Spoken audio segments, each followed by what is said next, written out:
I've just been asked, Luis, I'm not sure that it matters because I don't know technologically that it matters, but it might be useful for you to turn your video off just in case. Thank you. Please, that'd be great.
Okay, it's a relief for us to be ready on time. Everyone is online.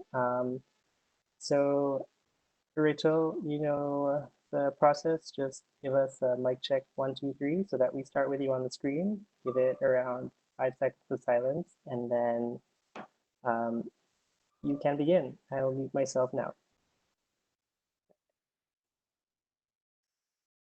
Mic check 1, 2, 3.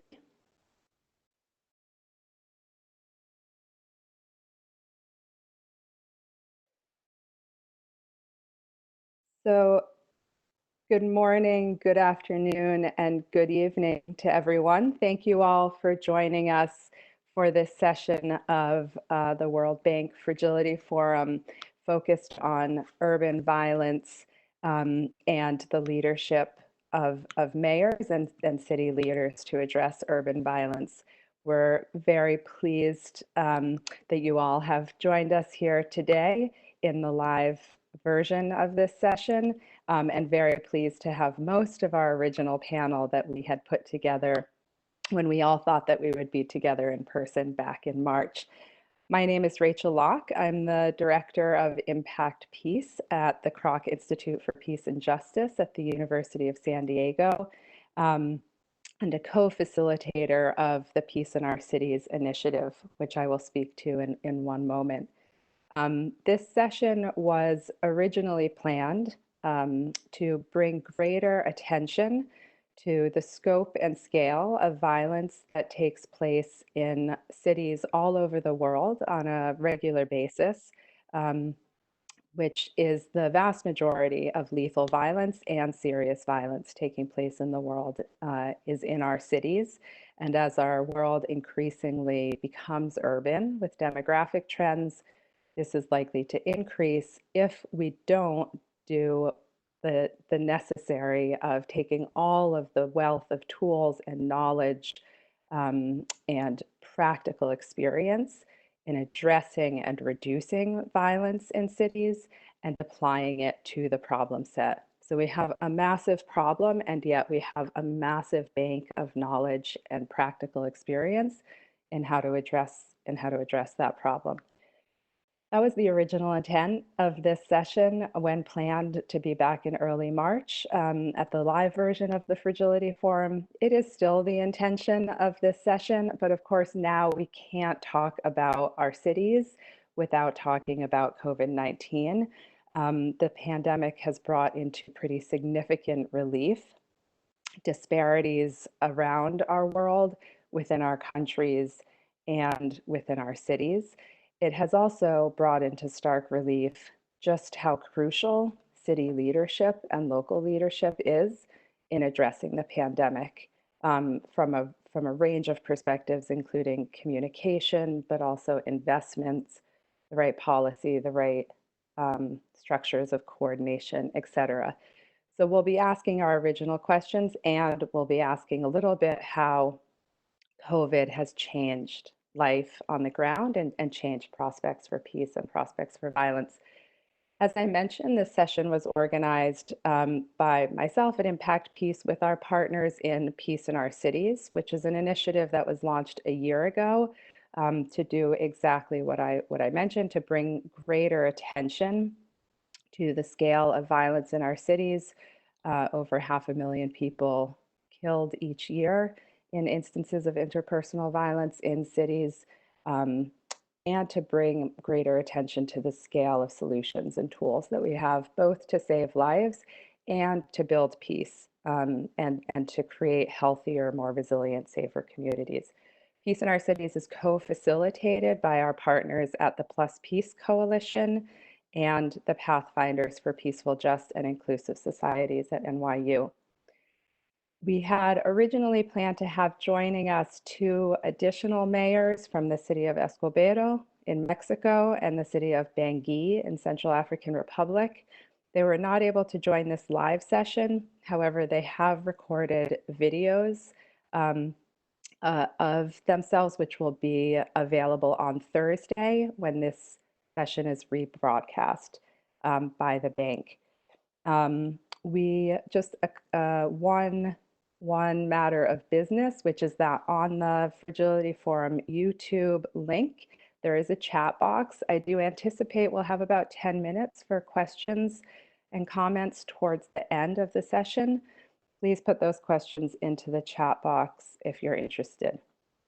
And a final note of just saying thank you to the World Bank for adapting a huge amount of interaction, engagement, and all of the spirit and energy that typically goes into the Fragility Forum when it is held live in Washington. That has been translated to these online forum, and so we're very, very grateful to the bank for hosting this event and for bringing the voices of local leadership and local civil society to the fore in such a strong way.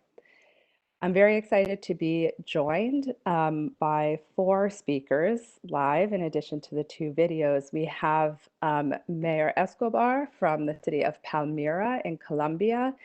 Mayor Escobar was elected relatively recently, just under a year ago, in October of 2019.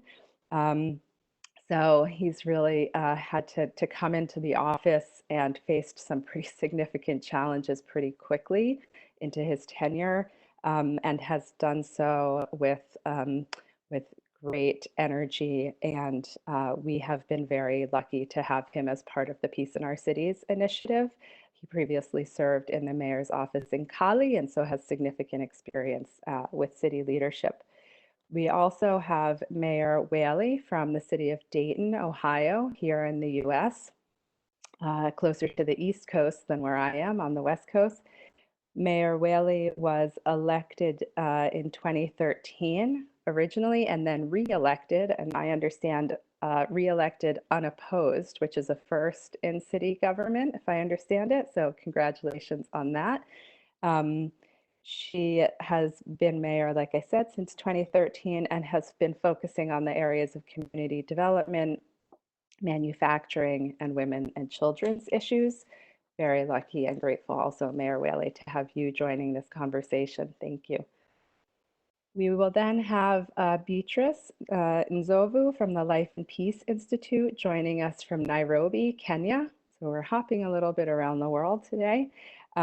Beatrice has over 15 years of experience as a peace practitioner, working across different areas of climate, as well as ideological, political, and resource-based conflicts. And she's got quite a bit of experience across sub-Saharan Africa, in addition to her work in Kenya. And I should say both Dayton and Nairobi are also city members of Peace in Our Cities. So all of our participants are within Peace in Our Cities. We then have as our final speaker Bernard Harborn from the World Bank, who's the lead technical specialist in peace, conflict, and violence, has been with the bank since 2004 and is joining us from the hot, muggy den of Washington, D.C., which I hear is almost unbearable these days from a weather perspective. So thanks all for joining us. I'm going to launch right into the conversation, Mayo Escobar, with you, and ask you first to take about 30 to 60 seconds. Tell us a little bit about Palmyra for those who aren't familiar with us. And then let us know how the spread of COVID-19 has impacted your city's commitment to violence reduction, and how the sort of localization of the pandemic, as well as the response to it, has changed or influenced how you think about peace and prospects for peace in your city. Please. Okay. Thank you very much, Rachel and the World Bank, for the invitation, all my fellow majors around the world and members of the Peace in Our Cities campaign. As you said, I'm recently elected a major, and violence reduction actually is one of the main promises of our campaign. Is one of the main concerns of the average Palmyran citizen is how violent is this, is to get killed for stealing my stuff while I'm going to work. So this is a very important issue for us. Palmyra is the 20th largest city in Colombia. We have 354,000 inhabitants. We are also only 20 minutes away from the third largest city in the country, which is Cali. We have in our territory the international airport and a lot of enterprises, so we have a good economic environment, even though now it's very affected because of the pandemic. As you said,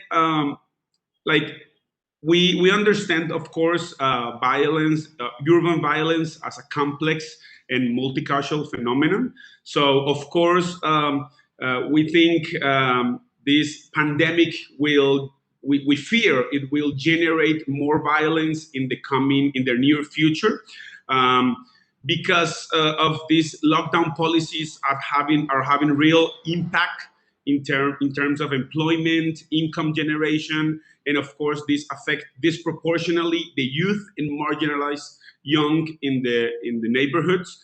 Palmyra's homicide rate has been going down for several years, but when you look at it, 54% of homicide victims are young people in between 16 and 30 years old.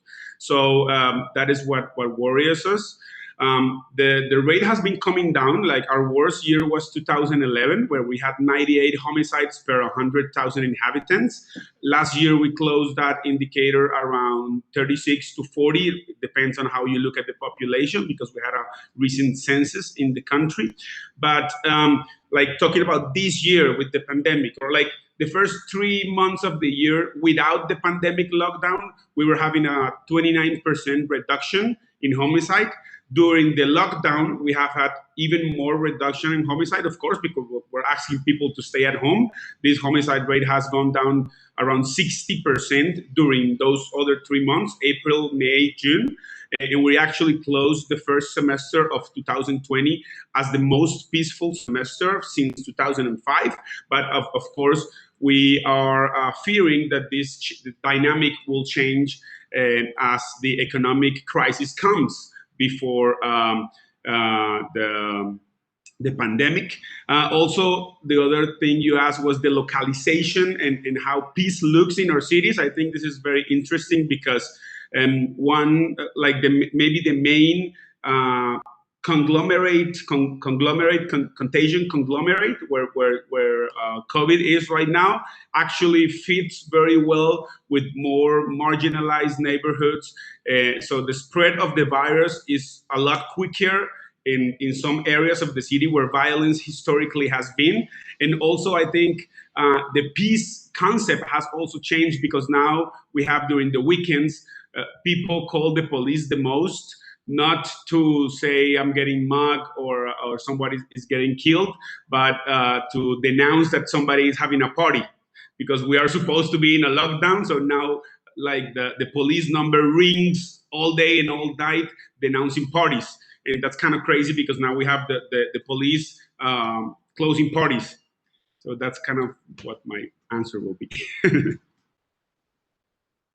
That's interesting about the police being called. And I'm curious, actually, whether that's had, and maybe it's too soon to notice, but whether in those neighborhoods that have traditionally been, as you said, the most violent, whether that's had any influence on the relationship between the police and individuals living in those communities, either in a positive or a negative way, which of course is important from a sort of legitimacy and peace prospects perspective. Well, actually, it's pretty harsh, because there's also like cultural issues here.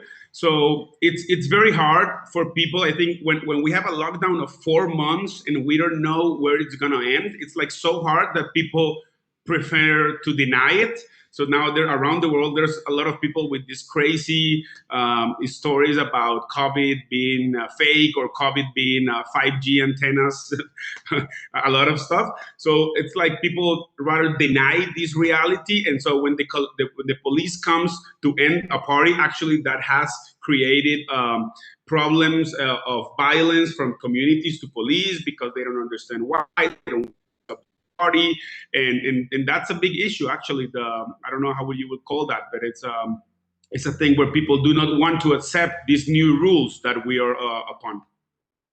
That's fascinating. I wonder if there's been any, so we've heard these conspiracy theories and how they have spread so quickly and so globally, right, around the world, and different versions of COVID not being real and there being a conspiracy behind it.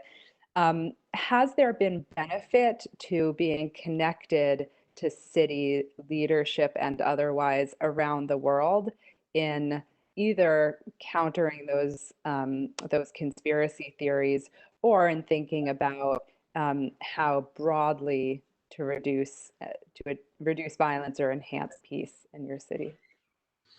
Yeah, I think this network is really useful for us, because we are in a context of a lot of uncertainty, right?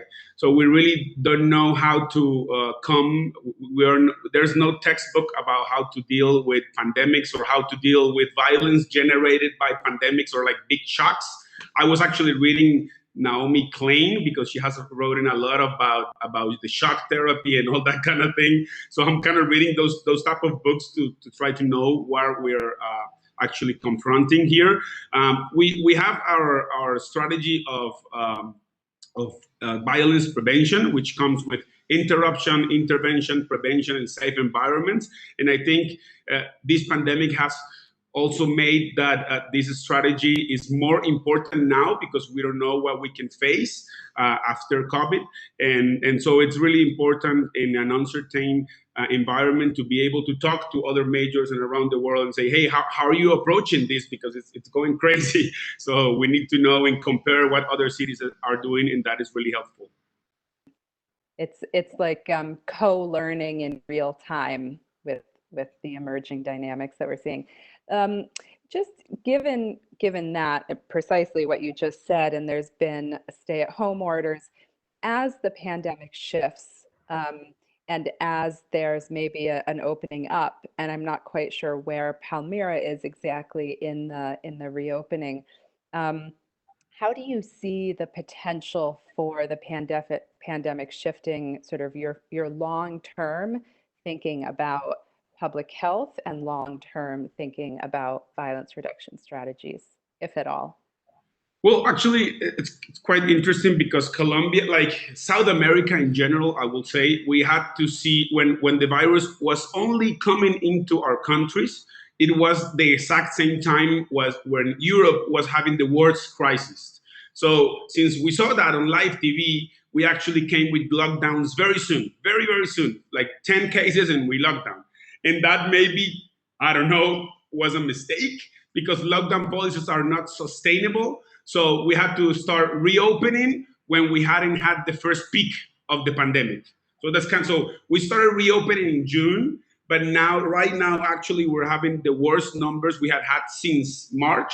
So we're having to start to close down again. So that's really hard for people to understand why we locked down so many times and we were reopening. Why are we closing again? It's really harsh. We were actually just doing that yesterday with socializing these measures and why we need to do it.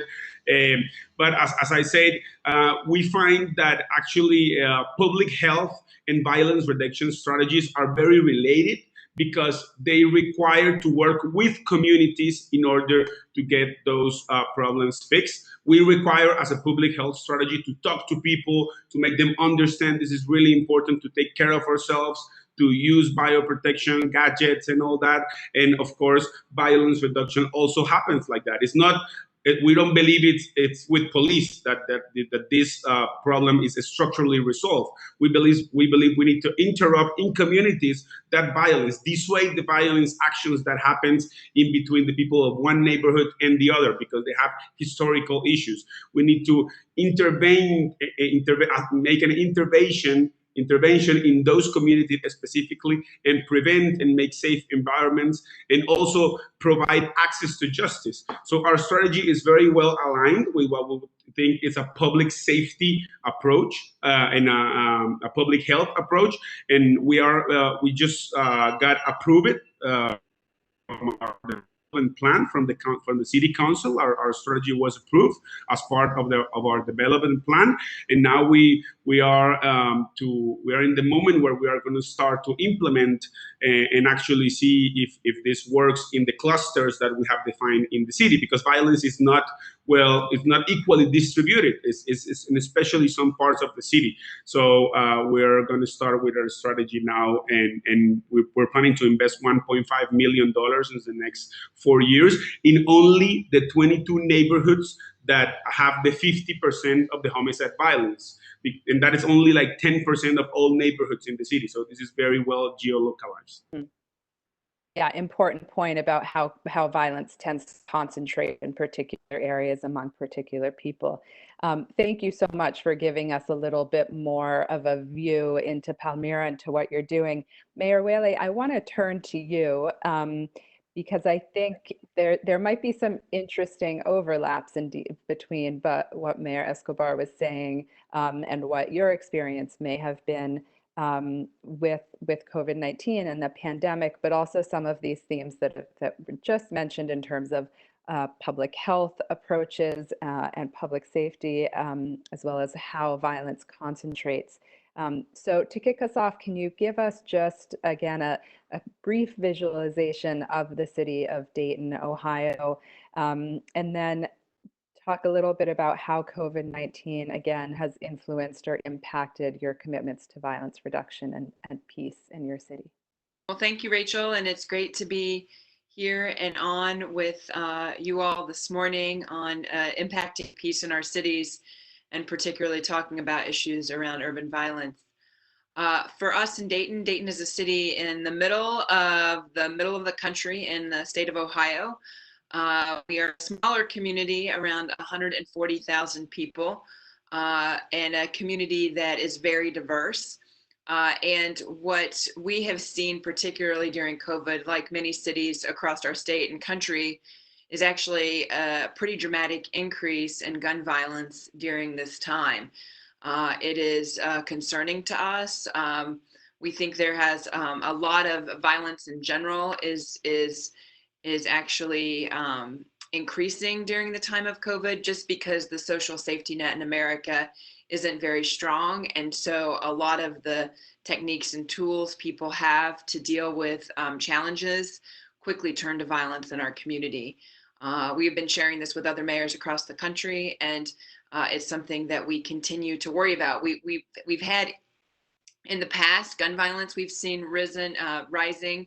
I think mostly in America due to just the access to lots and lots of weapons and guns. But this latest increase during the time of COVID is incredibly troubling to mayors across America. Yeah, it's interesting because I remember being in conversations back in March thinking that the opposite would happen, anticipating there would be an increase in violence in the homes, but a decrease in violence outside of the home and on the community. And in the US, that has not borne out. There has been an increase in violence in the home and violence in the community. How has, reflecting on what Mayor Escobar was saying about the localization of both violence and the pandemic, because we've seen here as well that the pandemic has hit certain communities harder than others. How has that localization of the pandemic sort of maybe influenced or changed how you think about prospects for peace in Dayton, if at all? Well, I think what the pandemic is doing is it's exposing great inequities in our culture and in our communities. And that is a painful process for the community to go through, but a necessary one, and one that really, I think, will bring some pretty significant change. As you see across America with social unrest after the murder of George Floyd in Minneapolis, hundreds of cities, including Dayton, had mostly peaceful protests around wanting change around violence to the African American community with police. And I think honestly those protests would not have happened without the pandemic. And I think the pandemic is making us think and really question, both as individuals and as leaders, what is the safety net in our communities? What are we doing when it comes to equity? And I'm hopeful that through something as tough as a pandemic, that we'll see some real systemic change in our communities, and that has to do with violence in the home, like you mentioned, with how we've seen this uptick, particularly around domestic violence and children, but also I think a lot of the gun violence that is happening is from teenagers, people under the age of 18 that don't have the skills to really de-escalate situations that are nothing more than very small, as we call them here, beefs. And so I think what the pandemic is doing is it's shining light to all communities about how we have to really change structures, change our societal norms and systems, and not leave people behind, because what happens in that wake is very painful for the whole community at large. So in addition to being the mayor of Dayton, you're also very involved and in a leadership role, I understand, with the U.S. Conference of Mayors. I wonder if I could ask you to just take a moment to describe some specific actions that mayors may be taking to try to address some of what you just described as to incentivize and energize maybe others to think about really that there can be real meaningful changes in some of the inequities that you've talked about. Right, under the leadership of our president, Mayor Greg Fisher, out of Louisville, he has put forward this effort he's calling the American Breakthrough. And really, the point is that there has to be pretty much structural, systemic changes overall to how we're providing service, but also what services are offered in our communities.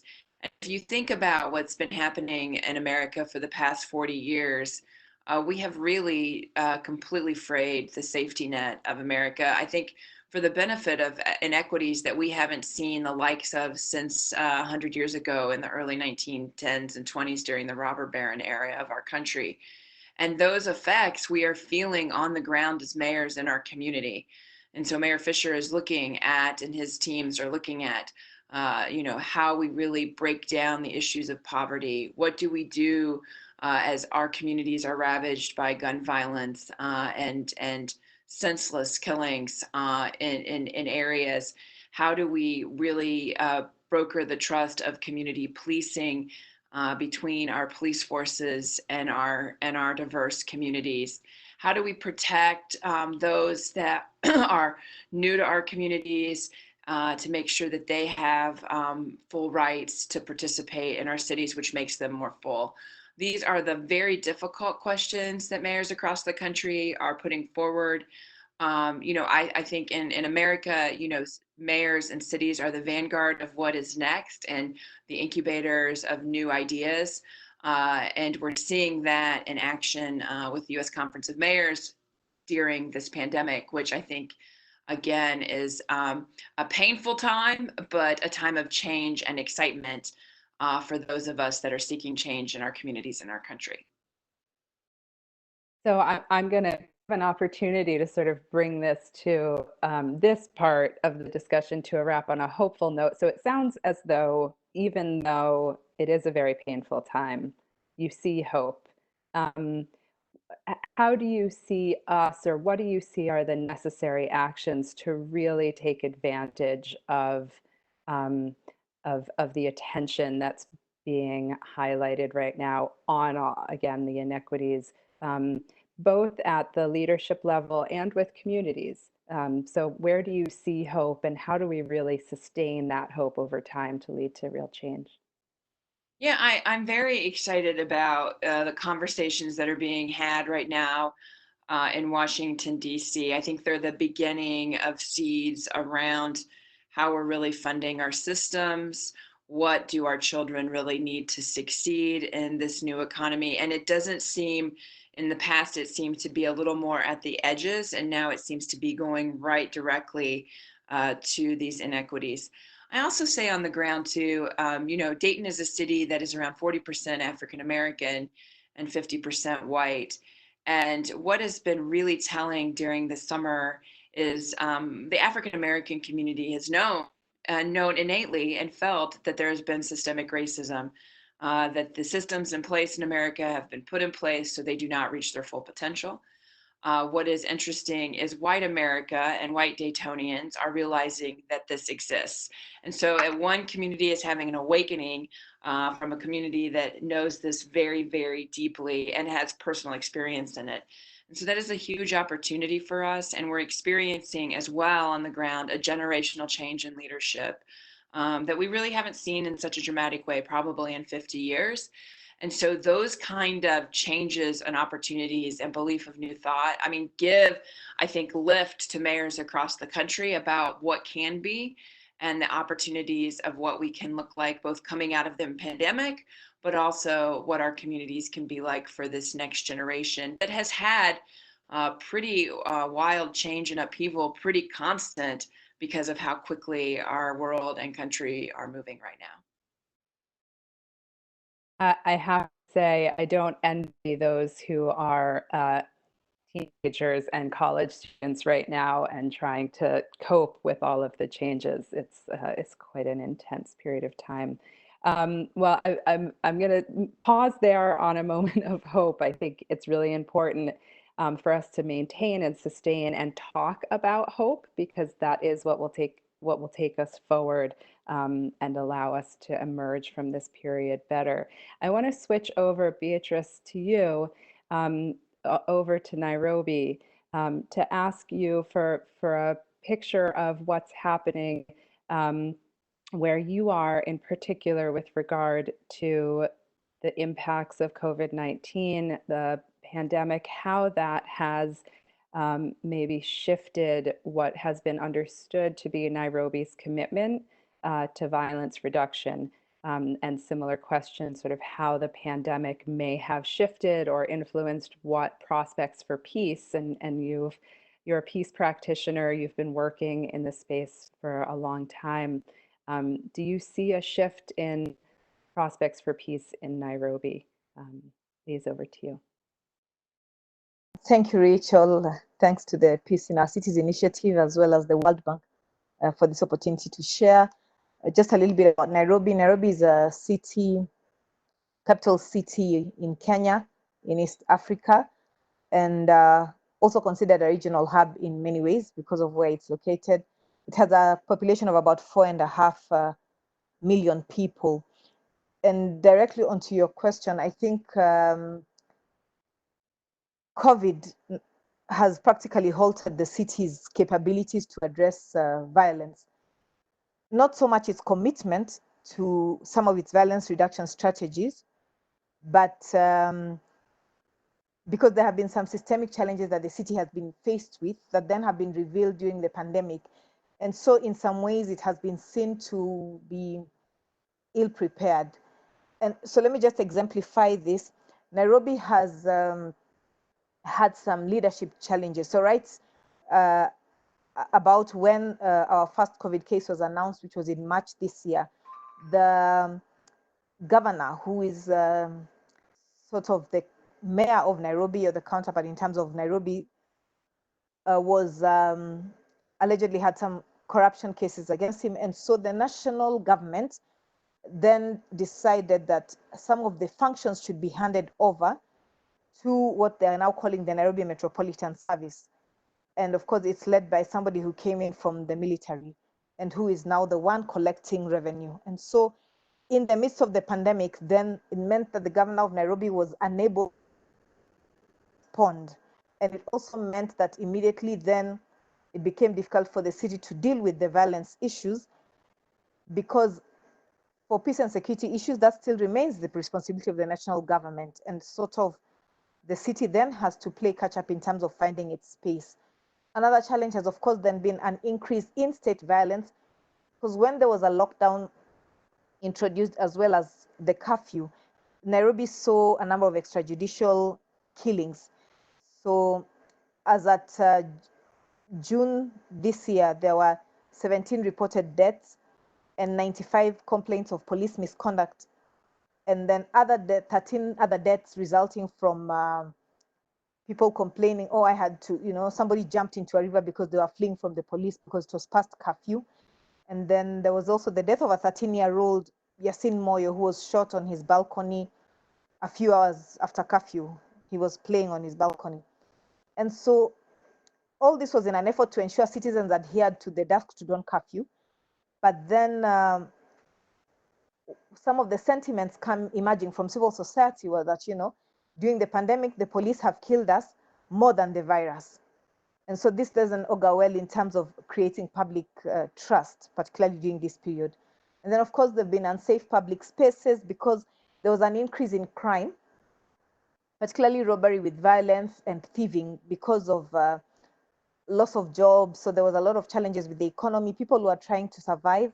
And so in this way, because people were unable to have sources of livelihoods, then crime increased.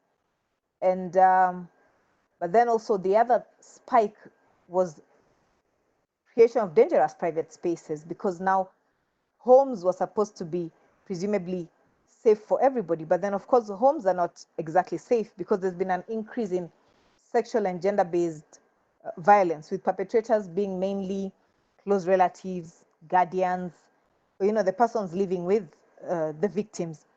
And so then the city of Nairobi has been grappling with how to then deal with this emerging social problems, sexual and reproductive health problems, HIV and planned pregnancies that are emerging out of the COVID-19 pandemic, while still dealing with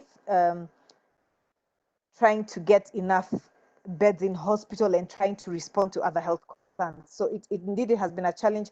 We had at least in the country 3,000 teenage pregnancies being attributed to the closure of schools during the COVID pandemic. So then at the moment, the city of Nairobi has established a gender-based violence task force to look into these issues. And of course, we haven't really seen outcomes. It's still quite new. It was established 2 months ago, but they're trying to include civil society voices and other voices to sort of help them now in this. Let me just speak very briefly about the role of security actors in all this. So there has been a shift because rather than take care of security issues, the police have now been given a new task to ensure that everybody is adhering to these COVID-19 rules and regulations. And so the police have been more concerned with arresting citizens for not wearing masks, for being out during curfew hours. They've been busy manning roadblocks, but then of course also getting compromised because they're being bribed so that people can get out of the city when it was under lockdown. And so these are then new challenges. So when do they deal then with the issues of rising crime when they're now becoming sort of like the COVID-19 response? But just to say that when then I look at this as a perspective of peace, so peace in Nairobi has now all of a sudden become about how do people put food on the table, and also how do they feel safe within their own neighborhoods and within their own homes. And so particularly in the informal settlements, and we have quite a number in the city, peace then has become, I don't want to sleep hungry and I don't want to feel fearful. But then of course, just to say that the city has been trying in collaboration with many other actors. So the city, as well as the national government in collaboration, have come up with creation of jobs for youth and street families in an effort to reduce crime by keeping them busy. They're giving them jobs to rehabilitate roads, to clear drainages, so that at least when they're kept busy, then the crime levels can be reduced. And of course, now in the last 1 month, there have been a few reduced cases. And then of course, they are keen to establish what they are calling a bread basket, which is then intended to identify the most vulnerable within the city so that they can be able to receive some cash transfers to survive during the pandemic. And they're also planning to have a crime prevention task force set up, but that is still in discussion. But what I think has been really, for me, quite interesting has been then that in this gap, and as the city grapples with how to come in, there have been a lot of proactive initiatives by non-state actors, including civil society and youth leaders, who have then emerged to provide information, to provide temporary safe houses for sexual and gender-based victims, to spearhead hand-washing activities in their areas, to do murals, so some creative spaces, and so really to give people back their dignity within the pandemic. Thank you. So thank you, Beatrice, for that. I think you gave us a very a comprehensive view of a lot of different points. I want to make sure we have time to get to Bernard, but I do want to just sort of pick up on these last points you were making and connecting them back to Mayor Whaley about sort of the prospects for change and whether you are hopeful in seeing some of the work that you've just talked about, the initiatives that have been supported by community, by civil society, and whether you see hope in that in terms of perhaps long-term systemic shifts to inequalities, which of course are connected to levels of violence. Where do you see hope in Nairobi? Yeah. So in terms of hope, I think one of the things is that there's been a shift on government reliability and people seeing it more as there's a need for collaboration in order to be able to get this right. And so some of the things I think that definitely need to continue would be the realization that the public health care system needs to actually involve the public. And there has been an increase in this realization. And if this happens beyond, then it means that there will be improved systems. And one of the other things then has also been regular and consistent communication by government, by civil society, by the city as well. And so this has meant that, you see slogans from the government, break the silence, at home and mean at risk, which then reassures the public, and they then carry these slogans along. And I think this kind of collaboration then means that if the same voice is being echoed, then it becomes more sustainable. I think other things have been people being asked to say, like violence reduction is not only the city government's responsibility, it is also your own personal responsibility. And people have become more proactive in working with security actors to report criminal activities or to really report things that shouldn't be happening. I was listening to, Mayor Escobar talking about reporting on parties, and that has also been happening a lot in Nairobi. And I think sort of then realizing that this is a responsibility for everybody may also then lead to systemic changes on more increased ownership. There have also then been spaces for dialogues between a mix of actors. And I think if these continue beyond the pandemic, then some of the challenges that the city is facing could be addressed. And there's been a lot of talk about, which hasn't happened previously, but about mental health and trauma awareness, which wasn't a conversation before. And I think for this to begin in Nairobi means that it may continue beyond the pandemic and shift perspectives on how people look at mental health, as well as how people look at rehabilitation and reintegration rather than imprisonment for petty crimes. And it has also created a lot of opportunities for alternative livelihoods that are being done jointly by governments and civil society. And so I think really a lot of opportunities have emerged in terms of, the pandemic is affecting us all, and therefore it's really important that we band together. So I really hope and pray that this continues way beyond the pandemic. Wonderful. Thank you. I think you're kind of honing in on these points of mental health, which we hadn't picked up on so much previously, and is such an important point.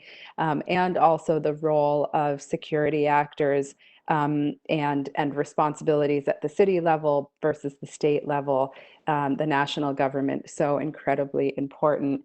And I love that there's also a sense that hope is present and real change can emerge.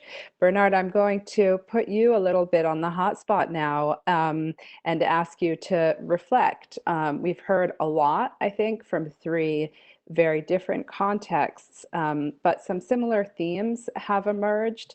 And I'm interested in hearing a little bit about kind of how this aligns with or not kind of what the bank's thinking has been in terms of responding to the pandemic and also investments in the space of violence reduction, and maybe how you see the emergence of conversations like this that emerge over geographic space, how that's beneficial or not to the discussion. So please, the floor is yours.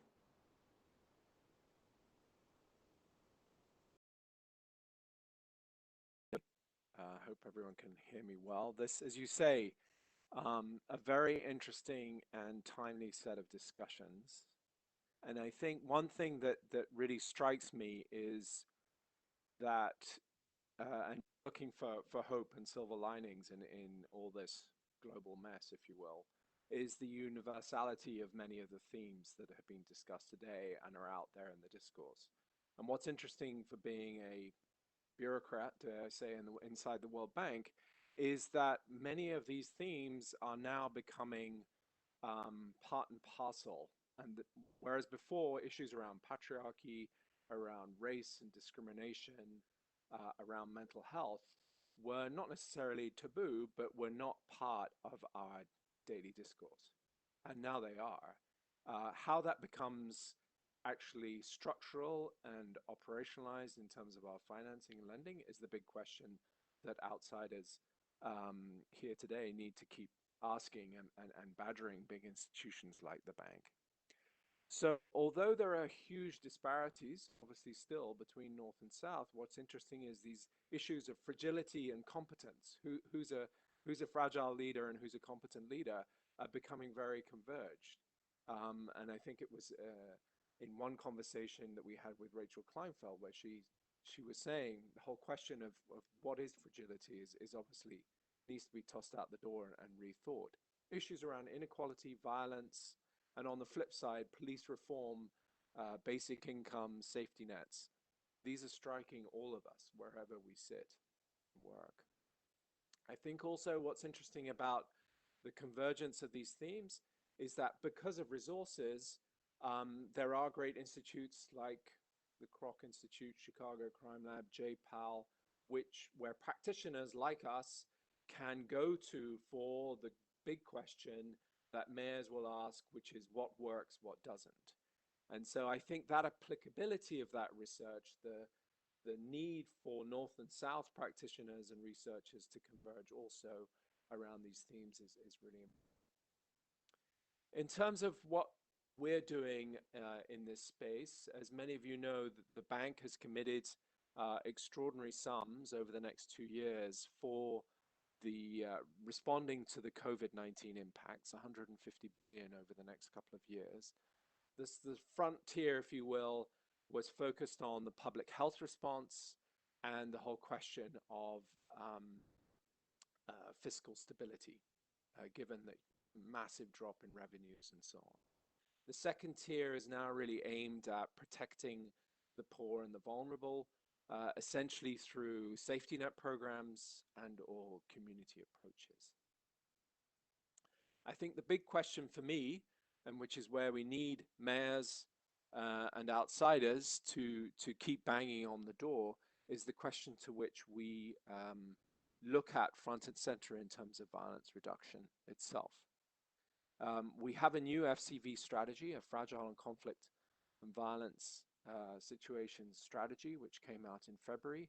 And now that's obviously going through in terms of what does it mean in terms of implementation and what are the linkages with COVID-19. I'll just bring up a few mentions of certain things that we're looking at. Which may be of interest. So for example, we're working with the Igarape Institute in Brazil, looking at the whole question of social impact monitoring. And a whole variability of data coming back at us, which resonates with what both Mayor Gomez and Mayor Wale were talking about in terms of clearly a uptick in femicide and domestic violence. But very weak correlation in terms of actual COVID mortality and homicide rates. And where we want to take that is then talking to mayors and saying, okay, what kind of data and information is useful to you real time in terms of how you can respond appropriately. Second is some work that we're doing in Haiti, which is very much in the framework of the social contract. And looking at, on one hand, the functionality and role of mayors and municipal governments, the degree to which they're trusted and seen as legitimate or not, which is obviously key, and then the degree to which citizens engage. And in some instances, there's a complete exit and dislocation, and in other cases, there's the real engagement. And that very much is dependent on the intermediaries very often. For example, armed gangs, very prevalent in urban areas, particularly Port-au-Prince, and the role of others, for example, religious leaders. We find the social contract is a very useful frame, particularly during this time, because of these more imperceptible issues around trust and legitimacy. And then third is the whole question of those who perpetrate violence and dealing with gang members. And we've worked with David Brotherton out of the City of University of New York, on the whole question of rehabilitation of former offenders and the whole question of recidivism in El Salvador. That's in its very, very early days, but we see that as a way in which the bank can slowly begin to look at more directly the question of reducing violence, because it's a small piece in a huge amount of financing. And I think it's something that we should be doing more, and where this conversation is very timely. Back to you, Rachel. So thank you. I also note that that's interesting in terms of connecting back to what Beatrice was talking about in terms of rehabilitation and potentially more and lowering recidivism and more restorative practice. Sorry, just had a little background noise for a moment. So thank you for giving that intervention. We're coming up on just 9 more minutes before we have to close, and I want to make sure that I give a moment, actually, Mayor Escobar, going back to you, because this question that I asked others sort of about how you see, it's such a crude way to put it, but how you see sort of taking advantage of this moment in order to systematically shift in some of the inequities in society. And so your point about how violence is concentrated in certain neighborhoods is part of the inequities, right? So do you see hope in this moment? Do you see the ability to really capitalize on how COVID is shining a spotlight? And what's the role of the mayor's office in sustaining that hope over the long term? Well, I am a very optimistic person, so I would say I am biased for this answer. I think actually the pandemic has given us an opportunity to gather a lot of information about what's happening in the city that otherwise the people would have not given us that information. So especially like in Palmira, it's a big city, but it's not a capital city. It's not state capital, to say it in order like that. So we usually do not have the same statistics that capital cities, and that's a problem, not having information to make decisions. So this pandemic has given us an opportunity to gather a lot of information, to actually see more closely, as you say, those income inequalities effects. It's not the same that when we say, okay, kids are not going to school, it's not the same a kid. If I had a son, I don't have a son yet, but if I had a son, it's not the same to say my son who has a computer, who has fast internet, to another kid in rural Palmyra, 2 hours from here up in the mountain, where there is no even internet, and where the only thing we can give him is a bunch of copies that his teacher sends to the house in order for him to study by himself, or with parents that maybe have no education. So that gap actually is what worries us the most, and that's actually what we're thinking on opening schools, opening rural schools first. It's still crazy here to talk about opening schools. It's a very traumatic issue for parents to think to send their kids to school in the middle of a pandemic. But we are making the efforts in order to open some rural schools where the pandemic, where the virus is least, and where we know those inequalities are the most. So I think we're living a historic moment, and that's an opportunity to change some of the things that we have been doing. And it's also an opportunity for the country and for the city to see more directly those inequalities and to try to close them. Thank you. Such an important point. Picks up on what Bernard was talking about in terms of data and knowing what your field of play is, so that you can take the steps and the actions that are needed in order to bring the right interventions to bear. In the 5 minutes that we have left, Mayor Whaley, and then Beatrice, I'm going to come to you. Any closing thoughts that you may have in about a minute? And I'm also interested a little bit whether this point about data and whether there's been opportunity to make a fuller picture of what's happening in Dayton with regard to either violence or resilience and peace through data, whether that's been something you all have been discussing, and then any closing thoughts you may have. Yeah, absolutely. I mean, I think data is the key place that you start the conversation. But it's really important that that data is not used in a vacuum, particularly around as we look at, for example, police and community relations. We're talking about how that experience makes people feel a part of the community or not part of the community. And so I think that's what's really key is this quantitative work mixing with the qualitative work to really get a real understanding of what the culture is of the community and that connection, particularly around violence issues. I think that's what's really important. So often we can get so much data that we can really lose the point of what we're trying to get to. Data is an important story piece, but it's really important that we tell the story of what peace can do, the opportunity peace can be in our community, and the tragedy of violence and what that can do to our community too. And those stories with data can make the biggest difference. Absolutely, such an important point. Beatrice, same question over to you. Thank you. Yeah, I think the data for us has been important, and there've been a lot of researches ongoing at the moment. And I think for the city, perhaps some of it's being seen maybe to becoming, its responses are coming slow. But I want to look at it from a different perspective and say that they are gathering enough information and enough data to be able to respond in the right manner in circumstances that they haven't been faced with before. And so this becomes very important that the data is accurate so that they're able to put the right responses in place rather than going in blind.